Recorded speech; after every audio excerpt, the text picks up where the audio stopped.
নমস্কার দর্শক বন্ধু, দেখো আমি তোমাদের ঘট পাতা দেখাচ্ছি। ঘট তো সবাই পাতো বৃহস্পতিবারে, কিন্তু কিভাবে পাতবে দেখো। অবশ্যই সুন্দর একটা দুর্বার গোছা করবে, 11টা 9টা বা 13টা বিজোড় সংখ্যক ঘট নেবে।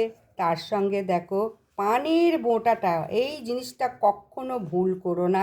পানের বোঁটা অবশ্যই লক্ষ্মীনারায়ণের দিকে, দুব্বাটাও লক্ষ্মীনারায়ণের দিকে গোছাটা দেবে এবং পঞ্চশস্য দুব্বা দিয়ে উলুধ্বনি দিয়ে ঘরটা পাতবে।